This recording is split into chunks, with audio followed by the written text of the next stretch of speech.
Welcome to Rainbow Soul Vodcast, where our Soulstrology comes forward to help you manage your everyday life, with forecasts and deep dives on natal charts and queer perspectives on the planets, transits, and more. A group discussion about upcoming transits with tips on how to read these transits in your own chart. Hollis offers years of wisdom and natal chart knowledge with Bright Hawk's positive perspective and Lacrosse's inquiry. We offer the complete queer astrology experience. Welcome to Rainbow Soul. Please help us by subscribing, sharing, and commenting and reviewing. You can also learn where else Rainbow Soul is offered on our website at rainbowsoul.show. Hi, welcome to Rainbow Soul. I'm Hollis Taylor. I'm one of your astrologers today. And you can get readings with me at my website at divineandrogen.com, which is in the description, if that's something you seek. And Hollis does excellent readings, I'm just going to say.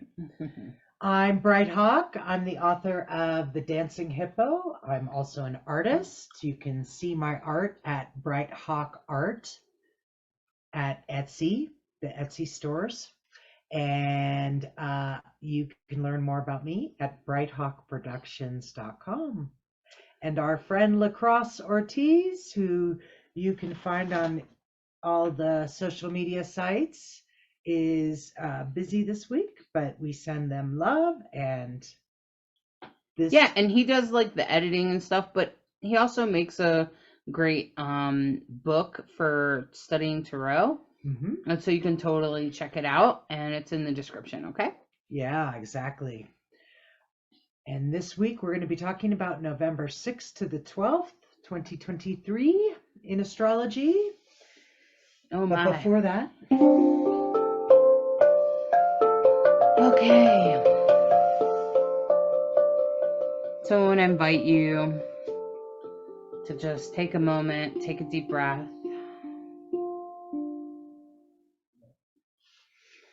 Ground in your seat. Feel your feet on the floor if you can. Feel your bottom in the chair. And just try to relax your body.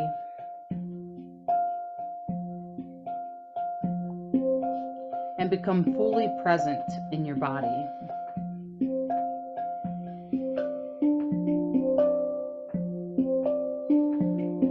And in this moment, I want to invite you to come out under a night sky.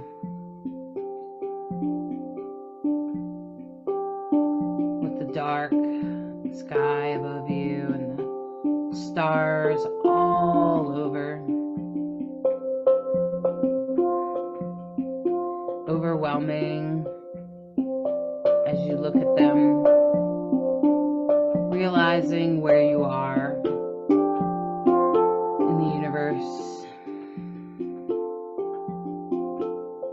Such a massive place, such a big place.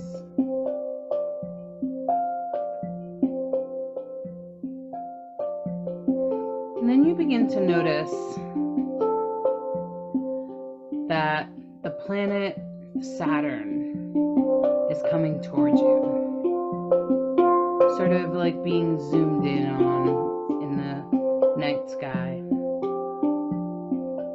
And Saturn is this glowing planet with rings dancing around it with a kind of golden glow.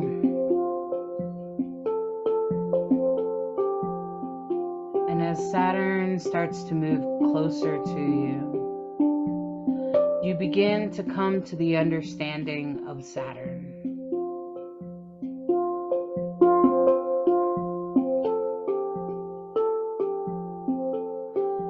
Saturn brings boundaries, restrictions, limitations.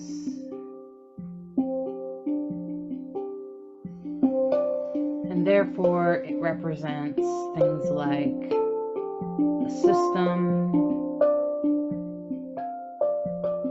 sometimes religions,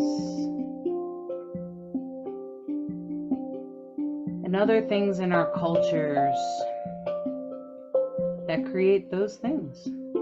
Structures, limitations, boundaries. Sometimes we create our own system. And as Saturn spins around for you, it helps you recognize your own system, your own way of life, your own structure, your lifestyle.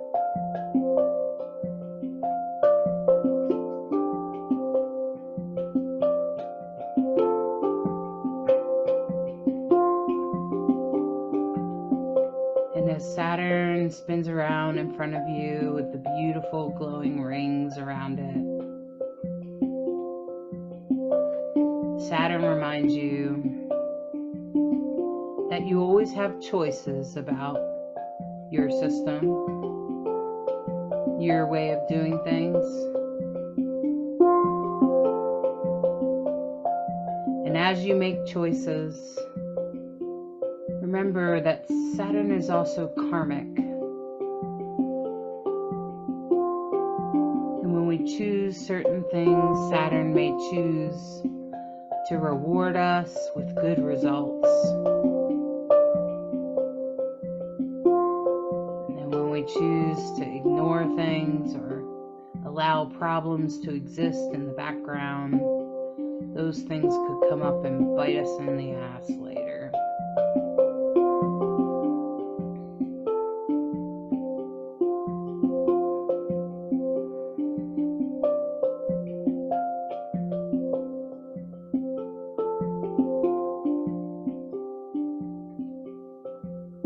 And the choices that you make day to day are exactly what builds your lifestyle. What job you do, what you do with your spouse or your friends, where you spend your time, where you spend your energy. All of those are personal choices, our personal lifestyle. Sometimes the system influences our personal lifestyle beyond our control.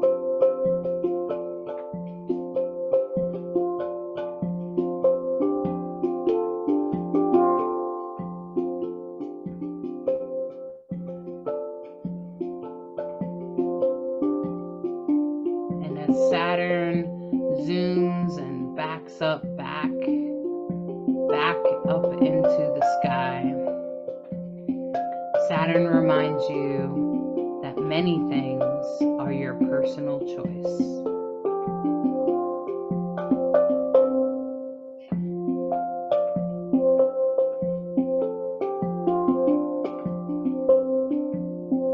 And as we come back into our bodies, we start to question those things that we thought we were a victim of the system, or a victim of circumstances that maybe if we made a different personal choice, we could change things. We could shift. Saturn is inviting us to shift.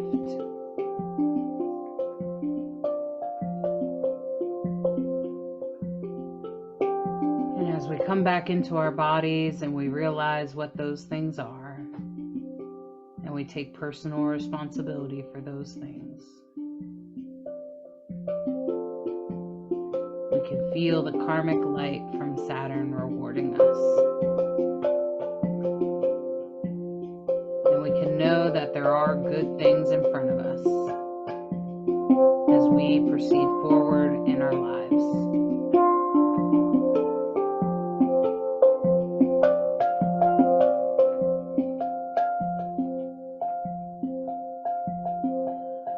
Now, as you come centered in your body,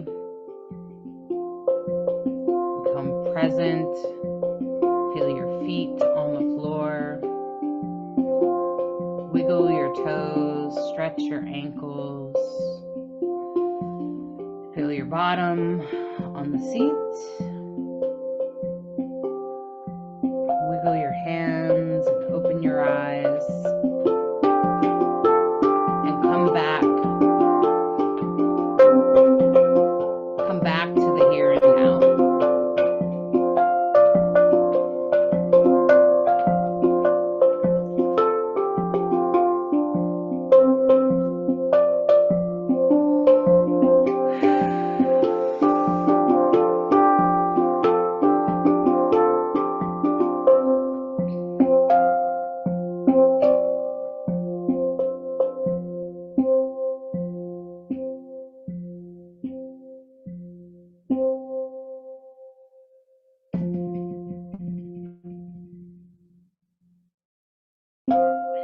Well done. Thank you. Always a pleasure. Thank you for the journey out to Saturn, which is very significant in my chart right now. We just figured out that Saturn has been sitting at 0 degrees. I mean, moving seconds. You know, there's 60 seconds in a minute of astrology, right? But it's been literally sitting at 0 degrees since November, the beginning of November, the first week of November, and it will stay there until the last week of November. For the whole month of November. Yeah. But they don't know Oh, no, what wait. the Did it start significance in of that October? is for you. Well, for me, it feels like Saturn has pirouetted on 0 degrees, which is where my Saturn is, 0 degrees Pisces. And now finally it's going to move forward, but it's moving forward at such a glacial rate that for 1 degree, it took 3 weeks, and now it's finishing its retrograde, and it's going to take another 3 weeks. Is this the last time it retrogrades on your Saturn? Yeah, this is the... So sometimes... Well, for 27 years. Anyway. Yeah, so for some people, when you have your Saturn return, sometimes it's 3 passes. You know, Saturn will come past your natal, then it'll retrograde past, and then it'll go forward. So for me, instead of it doing that, it went past, and that was back in October, I think, or even earlier. It started approaching your Saturn, and your while Saturn ago. return began. Oh, my Saturn return began much earlier in the year, Mm-hmm. when it was within a few degrees. And then, so for me, it's not been a 3-pass kind of Saturn return. It's been it went past, then it came back, and it just sat there and just pirouetted on it. That's what I want to say. Just took a break and put its feet up. Rotated. That's pretty nice right here, you know. Mm. So it's been, by the time it's done and moves on, it will have been 7 weeks on 0 degrees. So what is Bright Hawk talking about? She's talking about her Saturn returns. She's in her second Saturn returns. We all have a Saturn returns every 27 years or so. Okay. So you may remember your first one, assuming you're over 27, and you can be like, oh yeah, between 27 and 30, I changed jobs, changed relationships. Yeah, remember those big changes between about 26, maybe? Might have started when you were 26. It depends on like what sign it's in and degrees and da-da-da. And if it does the retrograde thing on or near your Saturn, I think that if you are in your Saturn returns in any way, shape, or form, you want to be paying attention, whether it's your first one or your second one. Yeah, it's Saturn is definitely, if you don't pay attention, look out for the 2x4 because it will get you. And for me, I realized tons of things changed in my first Saturn return, and it was really hard. That's at least how it felt in the moment. And but at the end of it, I was like, I created the life I had always wanted. I started drumming. I found through the drum my spiritual community. It was obviously very life-changing. Mm-hmm. But it really got my attention. Let's just put it that way, because I don't think I was quite paying attention, and boy, did it get my attention. And the thing that I really heard, followed, and still believe, and I'm still following it, is if you do your work, and only you know what that is, and when you sit and you're quiet with yourself, you know what your work is, you know what you're supposed to do, and Saturn basically demands that you do it. Saturn asks, so what are you going to do about it? So what are you doing about it? Saturn doesn't want to hear excuses, doesn't want to hear, I'm gonna, wait a Or minute, victimization. I'll do it next week, or whatever it is. That's so when it feels like there's a persistent knocking at your door from life, for like demanding that you level up, is what I also like to say. And I think that's a beautiful thing when life says, okay, here's the opportunity, but in order to do it, you're going to have to level up. And usually we're like, yes, the opportunity. Oh my God, I didn't know I was going to have to work this hard. Shit. Okay, I better level up. And that's what we do. That's how we learn. That's how we grow. That's how we mature. That's how we get what we really want, And I because think it there's forces us to make our intention clear. Yeah, and I don't think it's like your Saturn returns, you decide to change. It's not usually that simple. I know it wasn't for me. My first Saturn returns was like I ended up in a spiritual community because I wanted to get more spiritual and deeper, because that's who I really was. Eventually in that spiritual community, I learned a lot of things. I also even learned about myself a lot, and I learned what I was not. So I actually ended up walking away from that community because it was pretty toxic. And then I also redefined myself in that whole process. And then, so like the beginning of it was like finding that spiritual community and stuff. But then the end was establishing myself as a drag king, and doing a lot of yoga and Reiki on myself and healing my trauma, and doing a lot of yoga and a lot of food. Like I lost a lot of weight and did a lot of food revolution stuff. All of that, all of that came about in the second half of my Saturn returns. So this is not something that happens in like a couple of days or even a week or even a year. Right. It's like several years. And sometimes, usually it's between like 26, 27 is kind of like when you start to see the changes. And then it will go until you're in your 30s. Yeah. It could be 30, 31, and it'll be several years, and it's kind of a process in which you begin to change. And mine led me to go, what the hell am I in this toxic community for? I gotta walk away from this. And I gotta lose weight, and I have to eat better, and I have to heal this trauma, right, that I recognized I had, because that's what got me into the toxic community, right, was my trauma, because I was attracted to them because we were all mutually ill, mentally ill. So that's what I'm talking about. So my Saturn is in the 9th house, and it's in Cancer. So that Cancer has a lot to do with extra weight. And if you have a lot to do with like being overweight or whatever, Cancer has a little bit to do with that in medical astrology. And then on top of that, it's in the 9th house, closer to my MC, which makes it more about like meditation and Buddhism, and it's a little bit more of like a spiritual, the 9th house is kind of spiritual, and it's about higher thinking.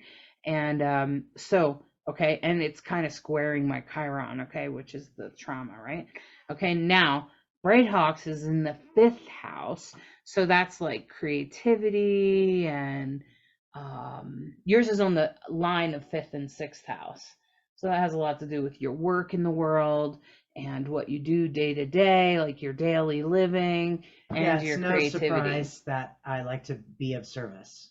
That's no surprise, because service and fun and community all kind of hooks up there.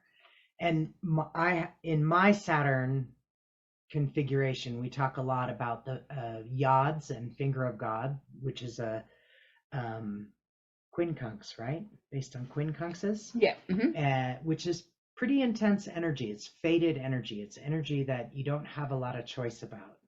So the way it's configured in my chart, it tells me a lot about, oh, okay, so spirituality and community is very important to me, as long as, Because it's in Pisces. Right, and creativity, and of course integrity, because I have Virgo rising, is very important to me, and if you look at our charts and you put two astrology charts together, that's called a synastry reading, and our charts have tons of touch points that are just like, wow, we are meant to be. So sometimes I represent Saturn for her. Because they're with the conjunct. Because my Saturn is on top of her moon, which is part of her yod.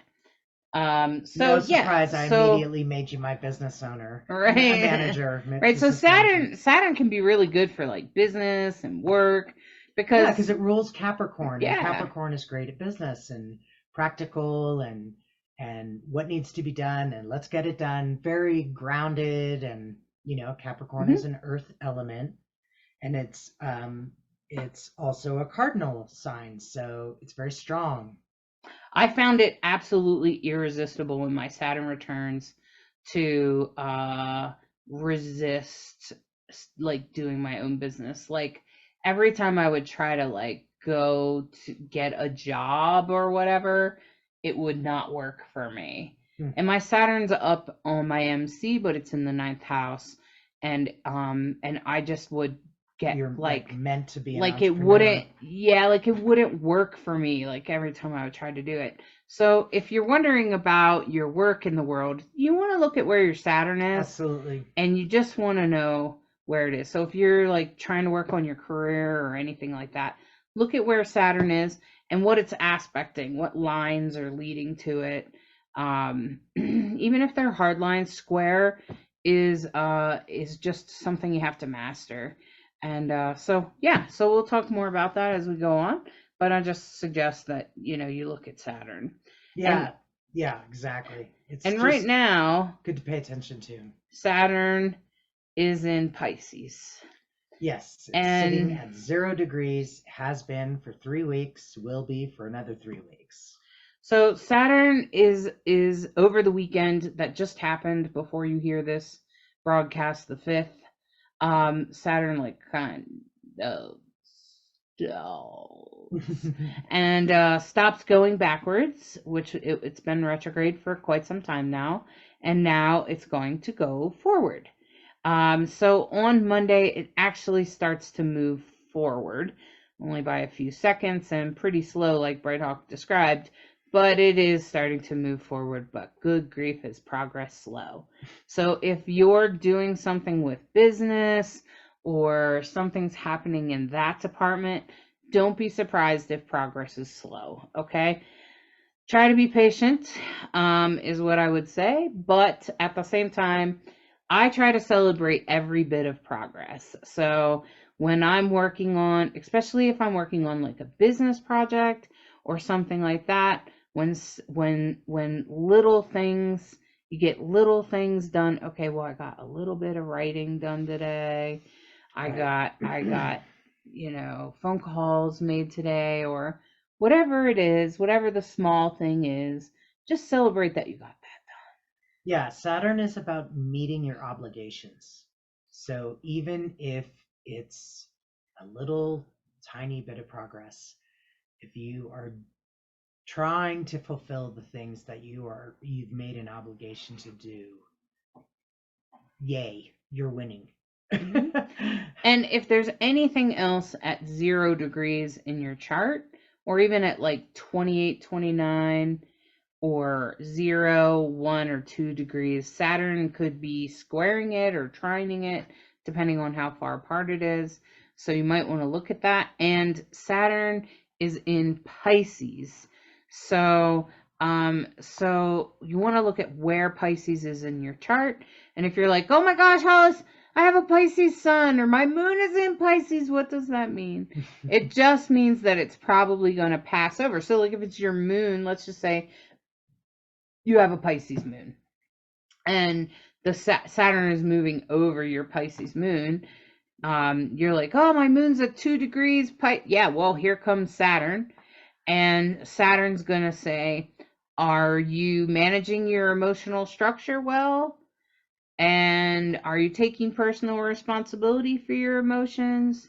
And then also look at what house it's in. So that will also make a difference, like where it's going to affect your life, whether it's your identity or your daily living or your the way you think or your system or your spirituality or maybe your career. Okay? So those are the kinds of things you need to be paying attention to. I would highly recommend that you look at your chart, find out where Saturn is, find out what else is in Pisces and what it might be affecting and what house it's in. Okay? Because that's probably the biggest thing that will be happening for most of the month. So just, I think it's like the biggest aspect for most of the month. Now, Pluto is trining Venus, which is great.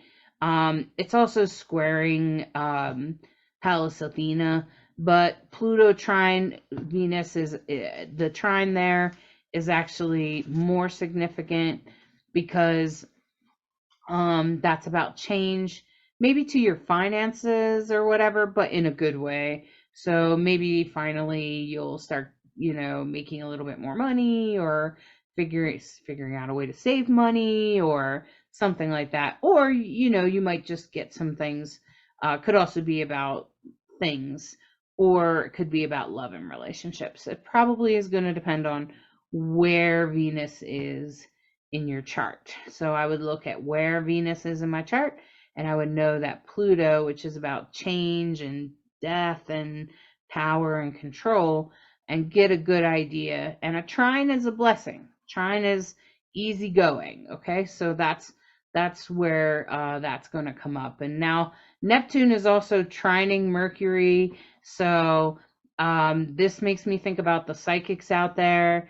If you're a channeler, if you do any kind of channeling, Neptune trine Mercury is going to make that really simple. If you're doing psychic readings, you probably want to hold on to that, especially make sure you're doing readings in this week, and you'll be better at them closer to this day. And I think that's been going on for a little while, and will continue to go on for a couple of days this week. So I would pay attention to it. I wouldn't change many of my strategies of just don't, like, you might have some desire to change maybe because of Saturn's pull, but don't change like your structure or anything like that you did. Just keep it the old way for this week anyway. Okay. Well, we are still post the eclipse season. We feel sort of the echo of that for a couple of weeks. And you can see the nodes. The nodes are what we call the luminaries of the moon, and they're still obviously in Libra and Aries.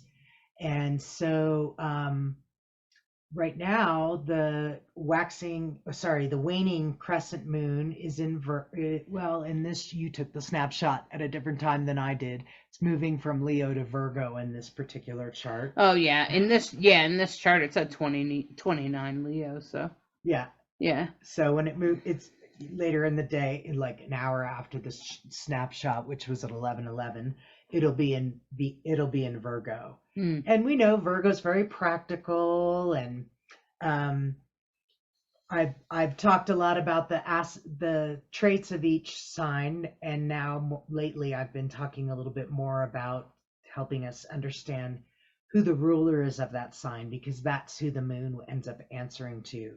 So the ruler of Virgo is Mercury, and in some cases Chiron as well, though Chiron's not really always rooted to a rulership, but that's where it would be associated as is Virgo, because Virgo's a healer, a nurturer, looks after things. So the moon is answering to Mercury, and Mercury is currently in Scorpio, the last bits of Scorpio. And Scorpio, of course, is ruled by Mars, and Mars is right there in Scorpio.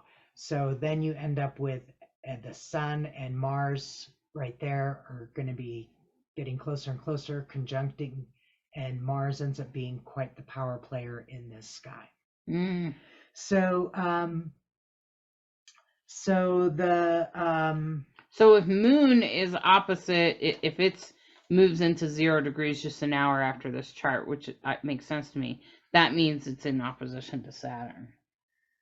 yes, Because Pisces and Virgo are opposite. Yes, and T-squaring to Mercury. Ah. Mm. And see how we have a T-square, Moon opposite Saturn, and you go to the top, and there again we go to Mercury to Mars, boom. So it's kind of an interesting like power play in Scorpio right now, and with it Mars and its ruler. Sure. I'm just thinking about how Saturn going forward now, and sort of slowly moving forward. It could feel a little frustrating, especially for Virgo, who loves progress, who loves to have practical examples of what's going on. That could be frustrating. I could see that being frustrating. Yeah. Well, thanks for helping us understand that. Yeah. It'll get a little bit easier the next day. It'll trine Jupiter, and of course Jupiter tends to be a benefic and bring the goodness. But it's, as you can see right now, it's conjunct Lilith. And then it'll be conjunct Juno, having that little conversation in Virgo. Right.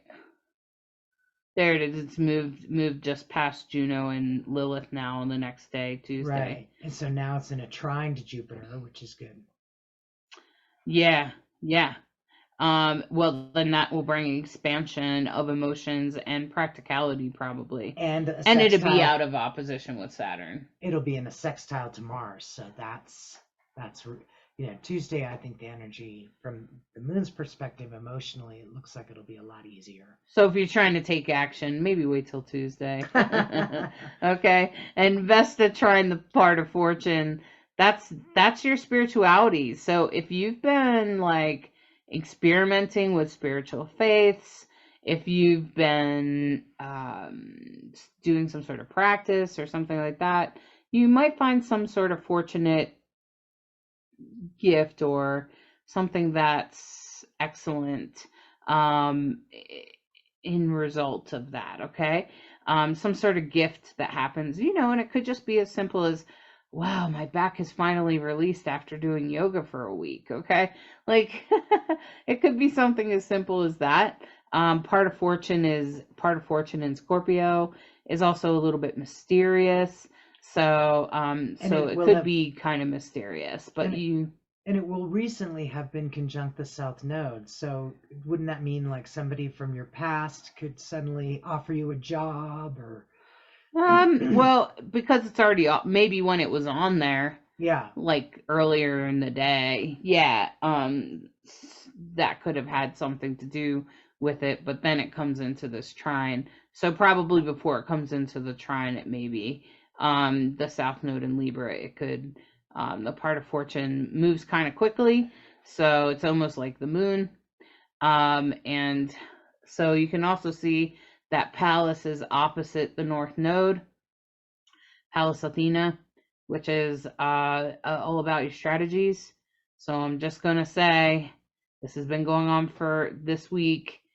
I wouldn't change your strategies right now.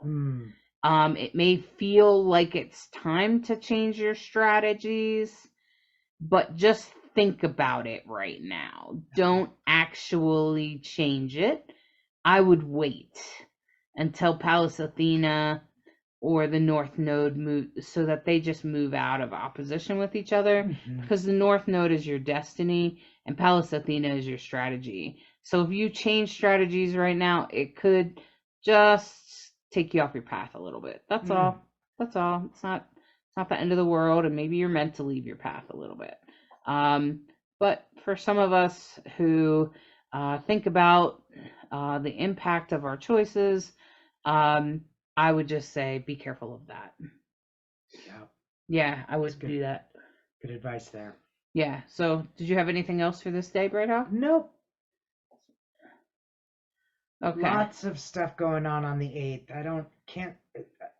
There's some blessing, but there's also a lot of really challenging energy. I got the same thing. Yeah. So, so basically the moon is still in Virgo, just the last little part there. And now it's opposite Neptune in Pisces.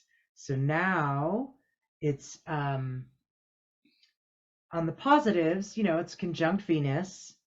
There's a sextile to Ceres and Mercury and Mars, and a trine to Uranus and Pluto. So those sound really great. That equals a mystic rectangle. And you start to pull all of that together. You start to see that mystic rectangle.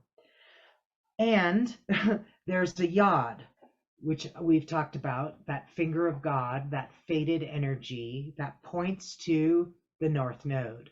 And remember, we often talk about in astrology, there are themes that pop out, and the North Node being sort of your destiny, and it's being the base of that yod is Ceres and the moon.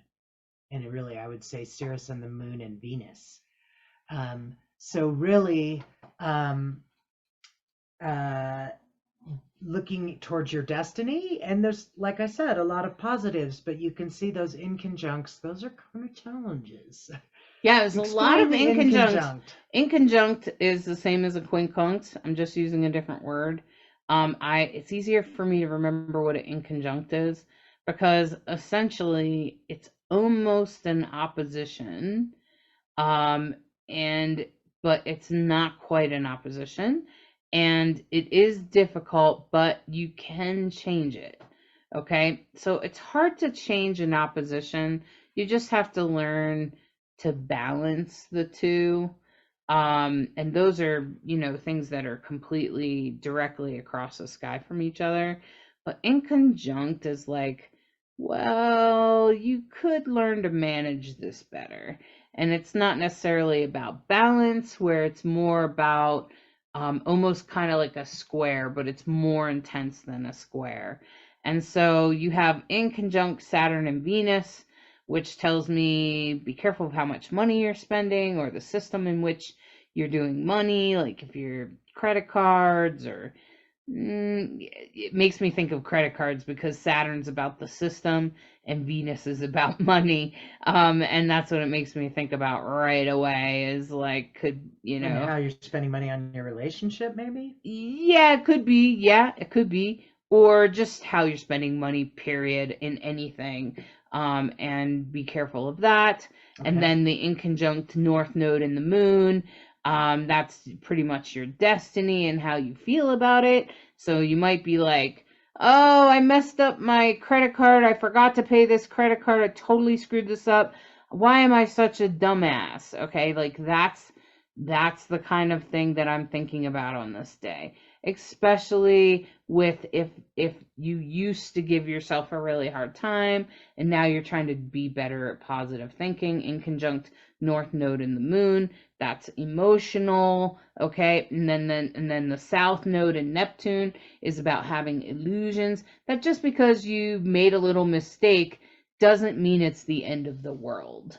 And I think that's like sometimes what I think that's kind of like the overall theme. Like there could be a mistake in your system. It could be about money. It could be about other material things. It could be about relationships. And so whatever it is, you might make a little bit of a mistake or there might be a problem, and then you exaggerate the impact of that problem and make it so much bigger than it is. So that's what I want to say. That's what I would be careful of on this day. Just, because the North Node is about our destiny. The moon is about our emotions and our intuition. And, it's inconjunct. So maybe the moon is trying to say, well, maybe you should have listened to the intuition I gave you a week ago or 2 weeks ago. And then the inconjunct South Node, which is where you came from and the old way of doing things. With Neptune, that's kind of delusional sometimes, where you're like, this is because I'm such a dumbass, and you're trying not to talk to yourself like that anymore, okay? So that's these inconjuncts. There's a lot of inconjuncts in the sky. Those are the three main ones that I really wanted to talk about. Now, Jupiter is trining Juno, so there could be some good commitments or good changes that are happening. And so you need to, be happy to celebrate those at the same time.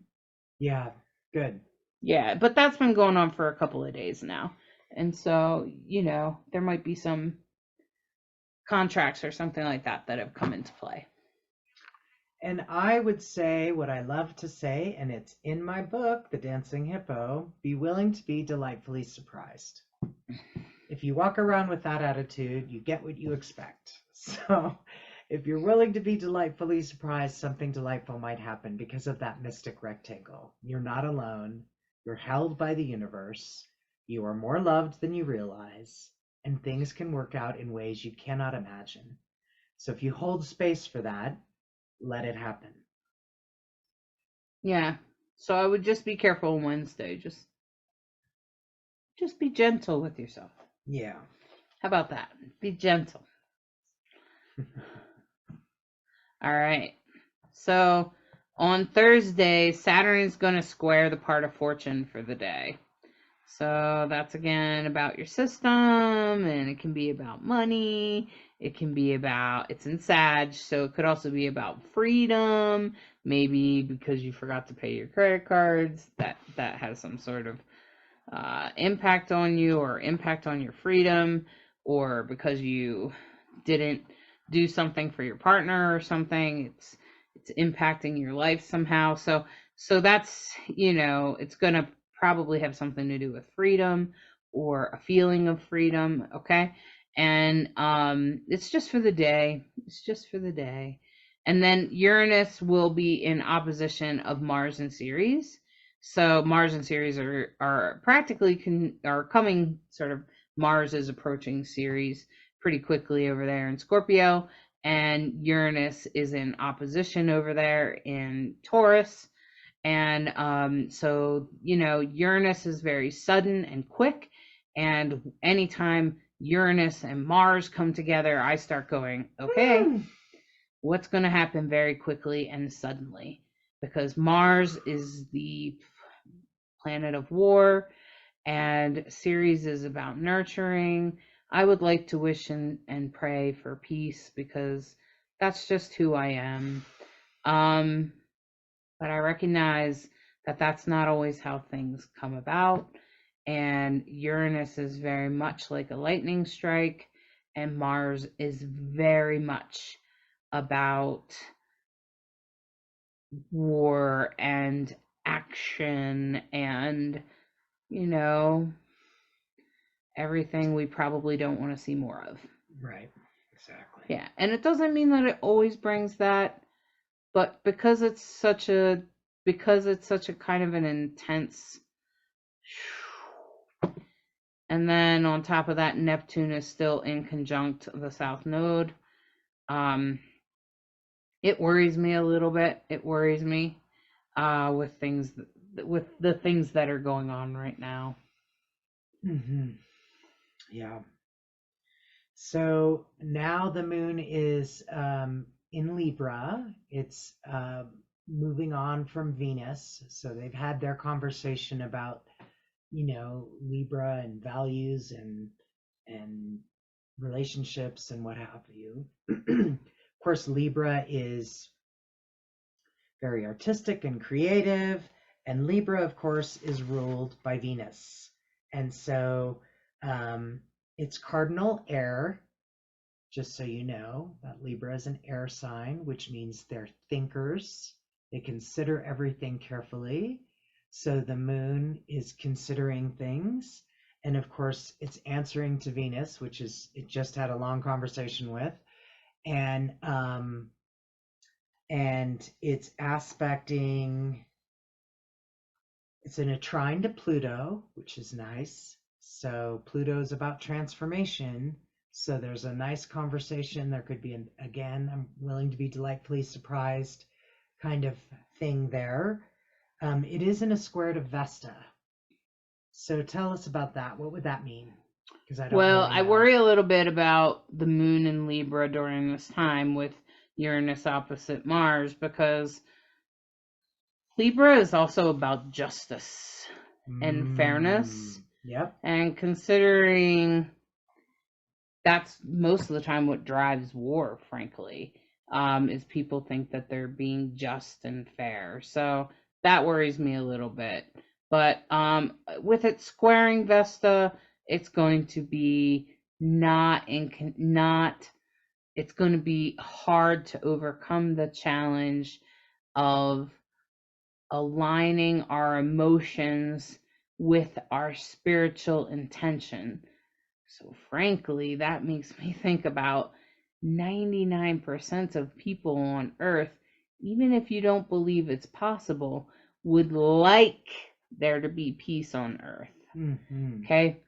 Even if you think it's absolutely impossible for peace to be on earth because humans are natural at fighting each other, I understand that perspective. It's not my perspective, but some people have that perspective. I always know what the opposite side, what the opposite people, because I have a Libra moon. That's right. Okay. And the Libra moon always knows both sides of the story, because then as a result, we can make a better choice. We can make a more just choice. We can make a fair choice. You can't make a fair choice if you don't know both sides of the story. And so that's the thing about Libra moon. And it's squaring Vesta, so it may be a little bit harder for us to we need to investigate. So remember that about Libra moon. When you get to Thursday, if something comes up, just look at both sides of the story. Make sure you investigate both sides of the story. Get all the facts. Get all the facts. And remember, it's not just about, is the information true? It's about, is it necessary to share it? I had this conversation with somebody recently, and it was like, it's great that that's your perspective, and your perspective is totally valid. Is it necessary? Does it help the situation to share what you have to share? Sometimes and if it we is. pause, I find myself often going, yeah, you don't need to share that. That's not going to help this situation right now. Right. And if any of us can pause for just a nanosecond before we're triggered, that is developing your level of consciousness to be able to take a breath and respond instead of react. Yep, that's a vital skill that you could develop. Yep. Just learning to pause before you react. Yeah. So especially with Uranus opposite Mars, that's just the saying. opposite. That's the opposite of that. Uranus opposite Mars is the reaction. We would like to find a pause. Yeah. Which Yeah. is Vesta, which is, some other things. But not that. Mm-hmm. Yeah. Now, November 10th, which is Friday, the biggest thing I noticed in this guy, now all the same stuff is pretty much going on, but what will come in is that the part of fortune will move into a trine with Chiron. So this could mean good things for you, like any kind of like healing modality, if you've been trying to heal yourself or others, if you are like a grief coach like me, or even if you're a medium, I would say, because mediums are healers, you're trining the the part of fortune, which is, but it's worldly. It's in Sagittarius, and it might have a little to do with freedom. So there might be part of you that finds some sort of emotional freedom, or freedom in your work or something like that, especially if you're doing some sort of healing or you've been working on healing yourself. It's success in that department. Oh, good. Wasn't sure because the moon is opposite Chiron as well. So Well, you could question that, right? If at the same time you're in opposition, the moon is in opposition, but the moon is in Libra. So then what's going to happen is the Libra will go, well, it is better this way. So it could be something like learning to draw a boundary, especially with Sagittarius. You may be ready, fire, aim. You do something that draws a boundary, and at first you think it sucks, and then later you're like, well, maybe that was a good idea. That was a boundary I needed to draw. Hell, that was probably a good idea. And that's great. That's healing. Yeah. And we're at that phase of the moon where what is it that we need to let go of? We're headed into the new moon phase. We're just shedding. You know, it'll be a new moon on Sunday. So it's a black moon on Saturday. So, yeah, that's that final stage, I think, of some healing that can happen in a good way, hopefully. Yeah, hopefully it'll be in a good way. And, that opposition with Mars and Uranus perfects on Saturday. So, Thursday to Saturday, I worry a little bit about Uranus in opposition to Mars. Yeah. It will perfect on Saturday. So I just thought I would bring that up and make sure that you know that it's more like Thursday to Saturday will kind of come into play on Thursday and then perfect, which means it's at the exact degree on Saturday. And for the things going on in the world, that could mean sudden things happening between that time. It's nerve-wracking because it's square to Pluto as well, and Pluto is transformation. So it just makes me a little nervous. The weekend. On the positive, you have a trine to Saturn, so that feels like worth holding on to. And it's conjunct Pallas, which when the moon is conjunct Pallas Athena, that's about strategy and how you feel about your strategies, which you were saying earlier. Don't be changing them midstream here.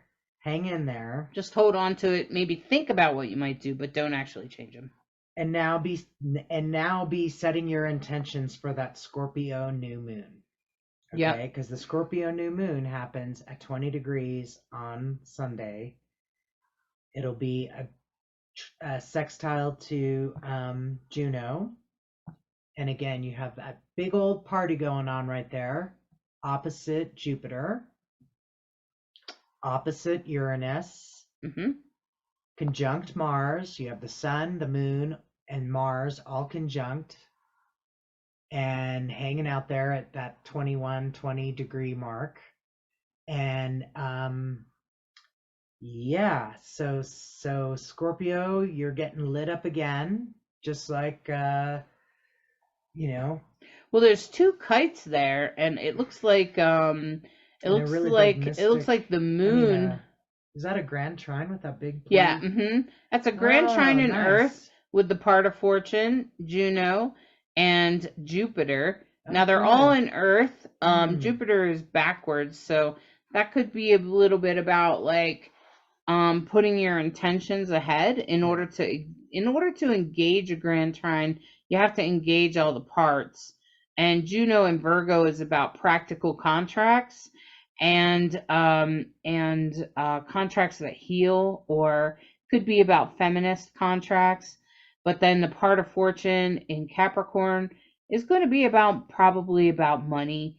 It's probably going to be about finances. And the interesting thing is they're all three in Earth, and Earth tends to manifest physical things. But the interesting part about that is that part of the kite, so there's two kites attached to that grand trine, and one of them is to the moon in Scorpio by itself there, and sort of, pulling on the mysteries of Scorpio, but it's also about the detective. So Scorpio also is the detective. Scorpio is particularly good at finding the root of things and knowing the root of things, or knowing what the true source of something is, the truth seeker. And that's pretty much the energy of Scorpio. And with a moon there, that's going to be very intuitive for those kinds of things that I just talked about. Mystery and okay? And so that's where the kite is pulling into that, the grand trine in Earth. And then it's also pulling towards Vesta, which is backwards in Cancer, which tells me again, Cancer mostly wants peace. Cancer, like Pisces, and Libra, they're kind of the peacekeepers of the zodiac. Libra avoids conflict at all costs, and Cancer is kind of like, what are you talking about? What conflict? Okay, and Pisces is like, and the Pisces always wants to put themselves in the middle of things and create peace, okay? And we have Saturn in Pisces, hopefully trying to create some peace there. And then also with Vesta over in Cancer, pulling that kite. So maybe it will be like a ceasefire or something, okay? I would like it to be a ceasefire. I would love to see that, although Uranus will still be in a direct opposition with Mars. So it could be a particularly passionate, drama-filled day. So I just want to warn you to limit your news time, limit how much time you're watching things. When I was in my Saturn returns, was pretty much right before my Saturn returns was 9/11, and I was so destroyed by what had happened, and so sort of like shocked, I guess, or whatever. It was very traumatizing for me.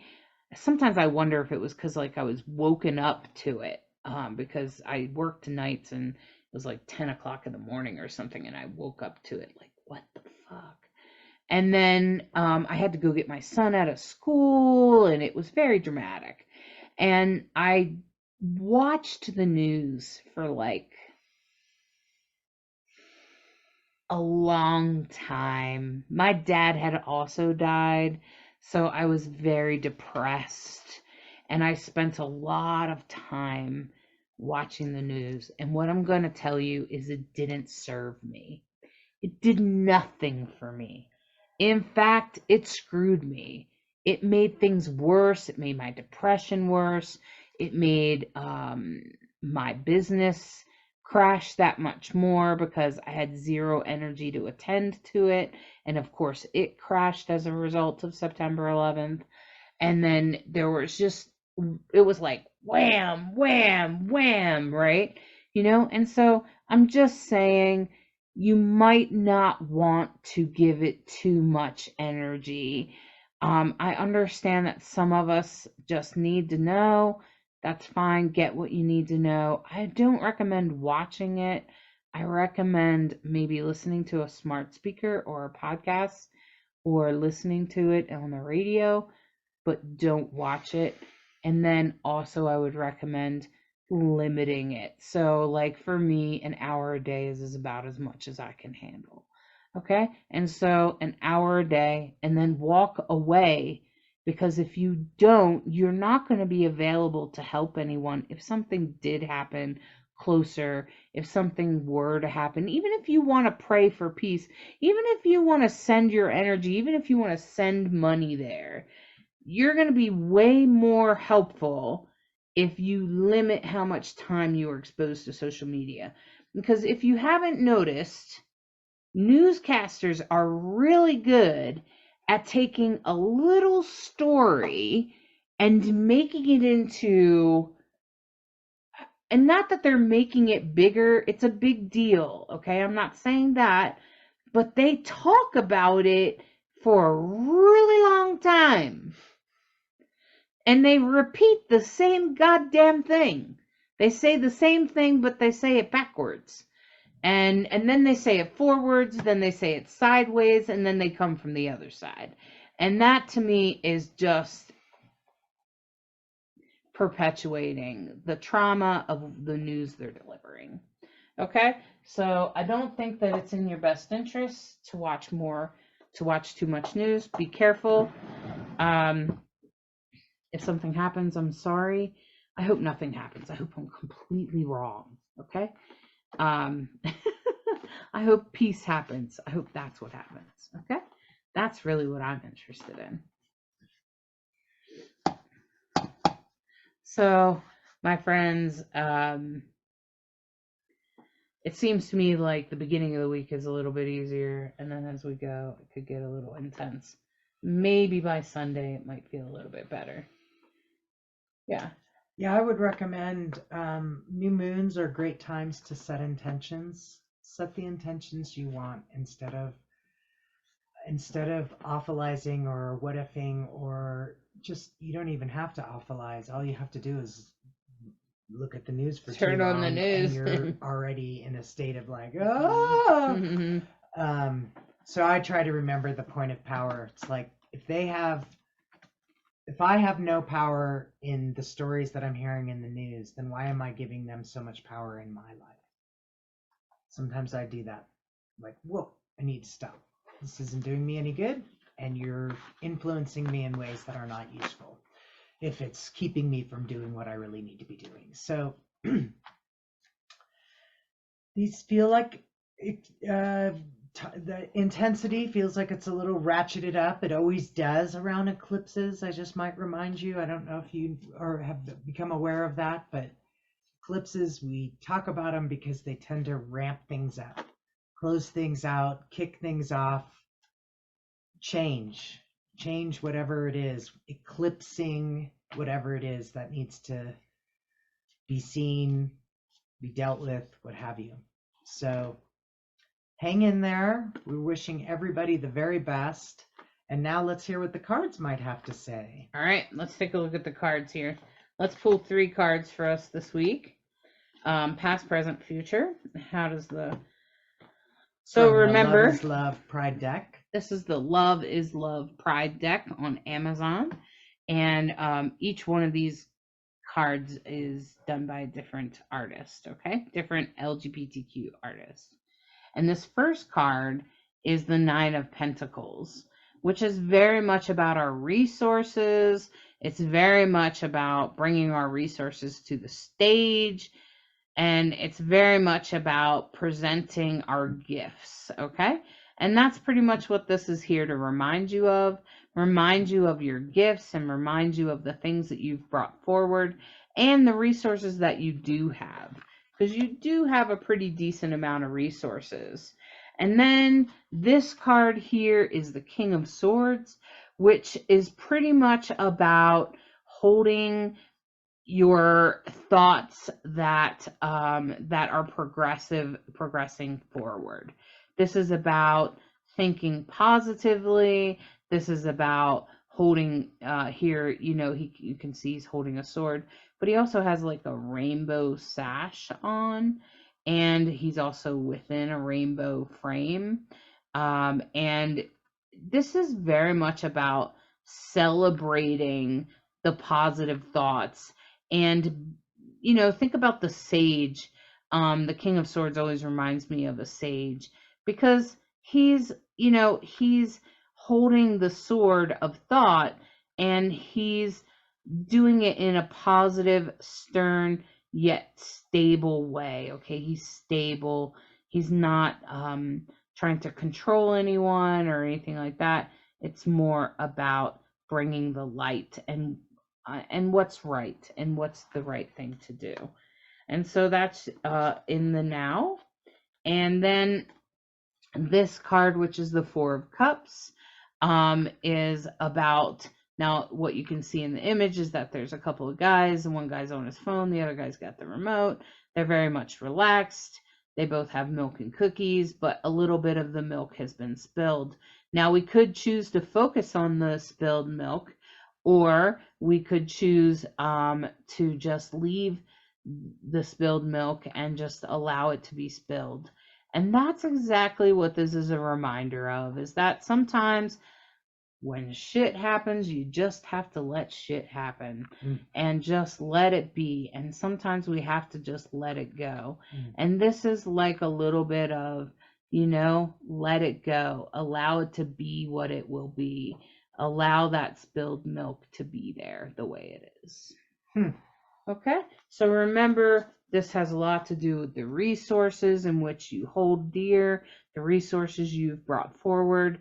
Remember, those resources are super important, and they're a gift, and they help bring forward other things, and that's what they're all about. With the Nine of Pentacles and the King of Swords is pretty much about the positive thinking and going forward and doing the right thing. And as you are doing the right thing, remember that it's okay to allow the spilled milk and leave the spilled milk in the Four of Cups. Allow some things to be spilled, and it is what it is, and we just kind of let it go. Valuable. That's a good one. Wow. All right. Well, we wish you all the very best in your week, and I hope that you've enjoyed this broadcast. Be great to hear from you. How did your eclipses go? Is there anything that's challenging you in your chart that you want to ask, especially Hollis, about? And thanks so much for sharing. And, if you thumbs it up, that would be great too. Yeah. All the best. All right, my friends. Bye-bye, and have a great week. Thank you for listening to this week's Soulstrology and subscribing, liking, sharing, and reviewing. We hope you enjoy this dose of Soulstrology and encourage you to embrace the week ahead with an open mind and heart so that you may integrate the deepest of lessons from the stars. Take a moment to step outside and honor the planets, stars, and moon in the sky with your heart. Integrate the messages that resonate and leave the rest for someone else. We deeply appreciate each and every one of you. Always remember that you are a perfectly unique human with an exclusive star map of your destiny, your soul purpose, and your heart's desire. Thank you again for tuning in to Rainbow Soul.